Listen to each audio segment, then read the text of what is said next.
While apartment hunting in New York City, I toured a luxury building with some insane amenities.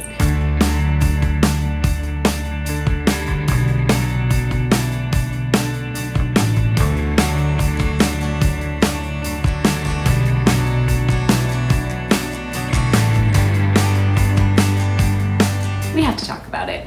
They had everything, like an outdoor pool, but they also had some unique amenities that I'd never seen before in a building, like skiing, and you'll never guess what my favorite was. You have to wait until the end, but at the end I'll also be sharing the apartment pricing. So if you're nosy like me, you want to know how much does it cost for a studio, a 1-bed, a 2-bedroom apartment in this building. I'll be breaking all of that down. Also, just to be clear, this is a real apartment tour. I was actually apartment hunting when I visited, so they did not roll out the red carpet for me. I was there as a potential renter, and still, the attention to detail and service was amazing that I actually made an entire video, this video, about that one building and their amenities specifically. When I got there, they offered me water, and when I left, they provided me with a packet full of information that was beautifully presented and so memorable. Okay, so their amenities. Let's get into it. There are a lot. Also, it depends. How do you count things? If they are counted as the same room or space, I basically counted 12 main amenities, and I'll count down towards the most unique amenities at the end. So let's start with number 12, rooftop. First, who doesn't love a rooftop bar with a view? But imagine it's just an elevator up in your building. There's a closed rooftop and bocce in the sky lounge and a workspace greenhouse with panoramic views. I'm obsessed with these green tiles. Can you imagine renting it for a private party or a wedding? I would honestly live here for a year just so that I could have the privilege of renting it. In my last luxury building, they had an epic skyline view, and someone rented the lounge for, I believe, only $3,000 for a wedding. That is the most affordable wedding ever in New York City on a rooftop. It was insane. Anyways, someone please live here so that I can rent it. Number 11, fitness center. There's a Pilates reformer and a separate flow studio with echelon mirrors, and something I did not expect to find here, a rock climbing wall. And what's funny is that I noticed that the rock climbing wall while I was there, but I didn't even remember seeing it on the building's website. So it brings me to the bigger point of the website actually has a really thorough map and list of amenities, and somehow there were still things that I noticed in person that surprised me. They had such a long list of amenities. It was wild. Okay, number 10, the game lounge. If you want to get out of your apartment and actually socialize, there's a game den with billiards and ping pong. This building honestly started to feel less like an apartment complex and more like an adult dorm, but in a very, very nice adult dorm kind of way.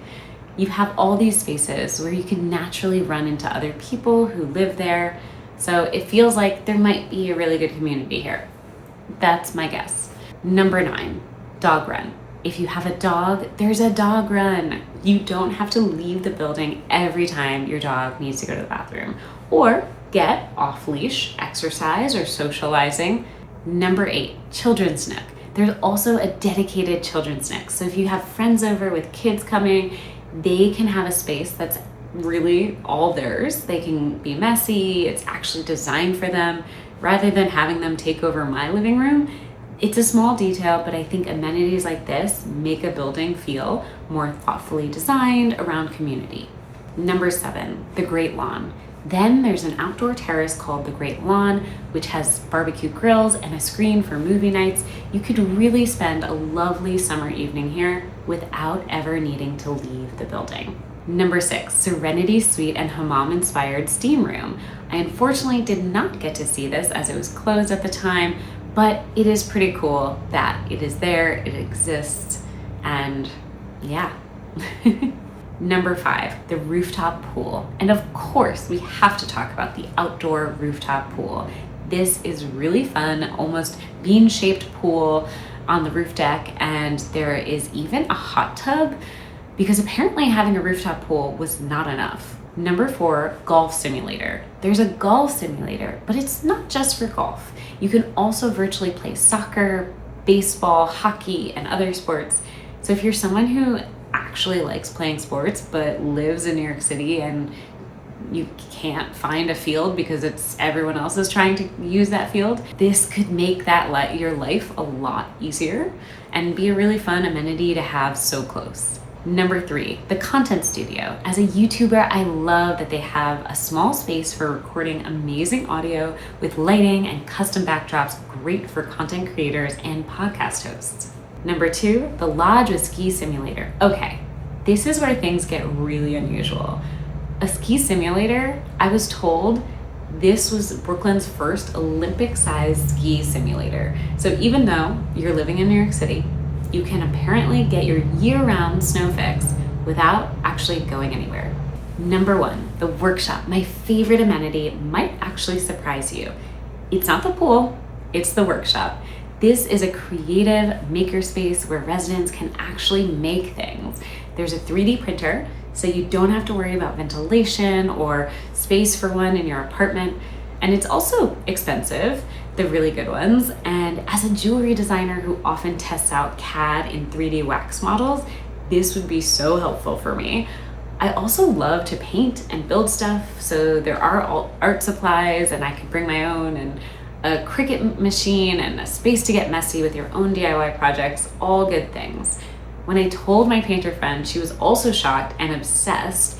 I think this was my favorite because it's something I genuinely hadn't seen in a luxury apartment building before, and it costs a lot less than a pool or a sauna, but it's the kind of thing people would get excited about, like myself.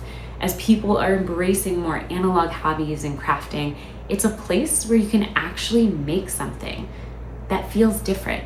And I love the idea that you could live somewhere and your amenities aren't just about consuming, like watching TV or on a bigger screen or sitting by the pool or working out, but actually creating something. That stuck with me. So how much does it actually cost?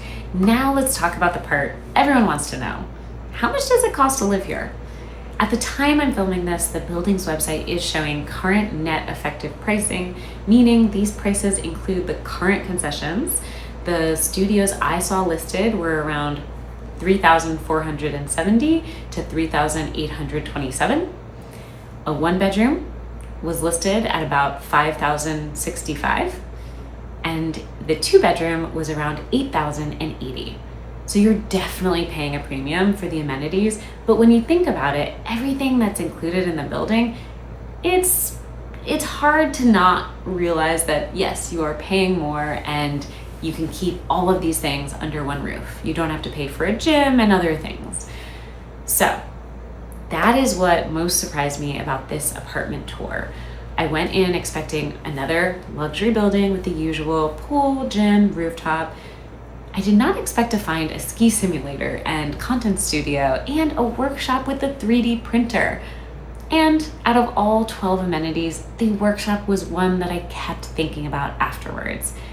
Would you actually use these amenities? Or would you never leave your apartment? Is that a good thing or a bad thing? Let me know what you think in the comments down below, and which amenity would you use the most?